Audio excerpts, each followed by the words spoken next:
So, మనం ఈరోజు ఈ వీడియోలో పిల్లలు కాకుండా ఆపరేషన్ అయిన వాళ్ళకి మళ్ళీ పిల్లలు కావాలి అంటే ఎటువంటి చికిత్స అవసరం పడుతుంది అనే టాపిక్ గురించి డిస్కస్ చేద్దాం. హలో అండి. This is doctor Harika, fertility specialist, 49 hospital, Secunderabad branch.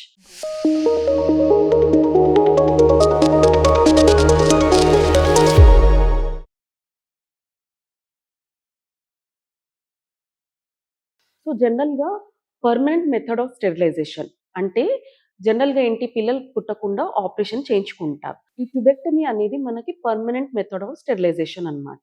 So, already ఇద్దరు పిల్లలు అయిపోయారనుకోండి, మోస్ట్ ఆఫ్ ద వుమెన్ మనకి పిల్లలు కాకుండా ట్యూబెక్టమీ అనేది ఆపరేషన్ చేయించుకుంటారు. బట్ కొన్ని లైక్ అన్‌ఫార్చునేట్ థింగ్స్ వల్ల, లైక్ అంటే పిల్లల్లో ఎవరికైనా ప్రమాదం జరిగినప్పటికీ, ఎవరైనా పిల్లలు చనిపోవడం వల్ల, లేదా సెకండ్ మ్యారేజ్‌కి వెళ్ళినప్పుడు, ఇలాంటి కండిషన్స్‌లో మళ్ళీ వాళ్ళు ప్రెగ్నెన్సీ కోసం ట్రై చేస్తూ ఉంటారు. సో, ఇలాంటప్పుడు మన దగ్గరకొచ్చినప్పుడు అంటే డాక్టర్‌ని కలిసినప్పుడు కామన్‌గా అడిగే క్వెషన్ ఏంటి అంటే, "మేడం, ఆల్రెడీ మాకు పిల్లలు కాకుండా ఆపరేషన్ అయింది కదా! సో, ఇప్పుడు పిల్లలు కావడానికి ఐవీఎఫ్‌కెళ్తే బెటరా? లేదా ట్యూబల్ రీకానలైజేషన్ చేయించుకుంటే బెటరా?" అనేది చాలామంది అడుగుతూ ఉంటారు. సో, ఈ 2 మెథడ్స్‌లో మనం కపుల్‌కి ఏది అడ్వైస్ చేస్తాం అనేది పేషెంట్ కండిషన్ బట్టి అండ్ పేషెంట్ హస్బెండ్ పారామీటర్స్ బట్టి ఉంటుందన్నమాట. సో, జనరల్‌గా ట్యూబెక్టమీ అంటే ఏంటి? ఈ పార్ట్ ఆఫ్ ద ట్యూబ్‌ని మనం కట్ చేస్తామన్నమాట. సో, దీంట్లో కూడా డిఫరెంట్ మెథడ్స్ ఉంటాయి. సో, ట్యూబ్‌ని కట్ చేయడం, లేదా tubal clipping method or rings వేయడం అన్నమాట. సో, జనరల్‌గా ట్యూబల్ రీకనలైజేషన్ అనేది ఎప్పుడు సజెస్ట్ చేస్తామంటే, సపోజ్ కపుల్ గనుక వచ్చినట్టయితే, ఇన్ కేస్ లేడీ ఏజ్ గనుక లెస్ థాన్ 35 ఇయర్స్ ఉన్నారు. నెలసరి అనేది కరెక్ట్‌గా ఉంది.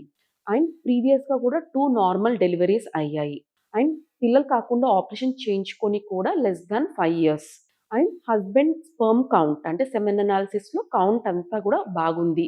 అండ్ తనకి కూడా ఎగ్ కౌంట్ అంతా బాగుంది అనుకోండి, మనం యూజువల్‌గా ట్యూబల్ రీకనలైజేషన్ అనేది అడ్వైస్ చేస్తూ ఉంటాం. సో, ఈ ట్యూబల్ రీకనలైజేషన్ చేసినప్పటికి కూడా దీని సక్సెస్ రేట్ ఎంత ఉంటుంది అంటే 50% ఉంటుంది. 40-50% అని చెప్తాం. సో, అంటే లైక్ ఎగ్జాంపుల్ మనం ఒక 10 మందికి ట్యూబల్ రీకనలైజేషన్ చేస్తే 5కి మళ్ళీ ట్యూబ్స్ అతుక్కునే ఛాన్సెస్ ఉంటాయి. ఈ పాజిటివ్ వచ్చిన వాళ్ళకి కూడా అంటే ట్యూబ్స్ అతుక్కున్నాక కూడా ఒక్కోసారి కాంప్లికేషన్స్ అంటే దీనివల్ల సైడ్ ఎఫెక్ట్స్ ఏముంటాయంటే ఎక్టోపిక్ ప్రెగ్నెన్సీ అంటారు. అంటే ఏంటి? ఈ ట్యూబ్స్‌ని మనం జాయిన్ చేస్తాం. సో, జాయిన్ చేసినప్పుడు ఏమవుతుంది అంటే మనకు ట్యూబ్స్ అనేటివి అతుక్కుంటాయి. బట్ ఎంతైనా సరే ట్యూబల్ డ్యామేజ్ అనేది ఉంటుంది కాబట్టి ట్యూబ్స్ ఓపెన్ అయినప్పటికీ కూడా ట్యూబల్ కదలిక అనేది తగ్గుతూ ఉంటుందన్నమాట. సో, ఏమవుతుంది? ఎగ్ స్పర్మ్ అనేది కలుస్తుంది. పిండం అనేది తయారవుతుంది. బట్ ట్యూబల్ కదలిక అనేది తగ్గడం వల్ల మనకి ఇక్కడ తయారైన ఎంబ్రియో కిందకొచ్చి ఇక్కడ ఇంప్లాంట్ అవ్వదు. సో, ఇక్కడే ఉండిపోతుంది. దీన్నే మనం tubal pregnancy or ectopic pregnancy అంటాం. సో, ఇలాంటి మనకి ప్రాబ్లమ్స్ ఉండే ఛాన్సెస్ కూడా ట్యూబల్ రీకనలైజేషన్‌లో చూడొచ్చన్నమాట. సో, ట్యూబల్ రీకనలైజేషన్‌కెళ్ళే ముందు ఇవన్నీ టెస్ట్ చేసుకొని and at the same time వాళ్ళకి కౌన్సెలింగ్ కూడా చేస్తాం. ఛాన్సెస్ ఆఫ్ సక్సెస్ రేట్ అంటే లైక్ 40-50% అండ్ ఆ 50%లో కూడా మనకు ఆల్మోస్ట్ ఒక 15-20% ఎక్టోపిక్ ప్రెగ్నెన్సీ వచ్చే అవకాశాలు ఉంటుంది అని కౌన్సెలింగ్ చేసిన తర్వాతనే వాళ్ళని సర్జరీకి తీసుకోవడం జరుగుతుంది. సో, మళ్ళీ ఐవీఎఫ్ అనేది ఎవరికి సజెస్ట్ చేస్తాం?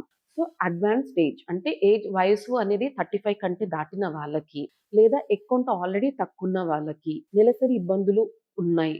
అండ్ ఇదివరకి ప్రీవియస్‌గా 2 సిజేరియన్స్ పెద్ద ఆపరేషన్‌లయ్యాయి. అండ్ హస్బెండ్ కౌంట్ తక్కువుంది. లేదా ట్యూబల్ ఈ ప్రొసీజర్ చేయించుకొని కూడా ట్యూబెక్టమీ చేయించుకొని కూడా more than 7 years or 8 years అవుతుంది అన్న వాళ్ళకి యూజువల్‌గా మనకి success rate of tubal recanalization చాలా వరకి తక్కువ ఉంటుంది కాబట్టి మనం యూజువల్‌గా ఐవీఎఫ్ అనేది సజెస్ట్ చేస్తూ ఉంటామన్నమాట.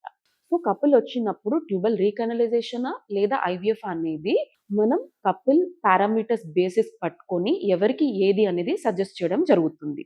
సో, యూజువల్‌గా ఐవీఎఫ్ కూడా మనం జనరల్‌గా సక్సెస్ రేట్ 60% అని చెప్తాం. బట్ అది కూడా husband count and wife age, wife egg count బట్టి వాళ్ళకి సక్సెస్ రేట్ అనేది ఇవ్వడం జరుగుతుంది. Thank you.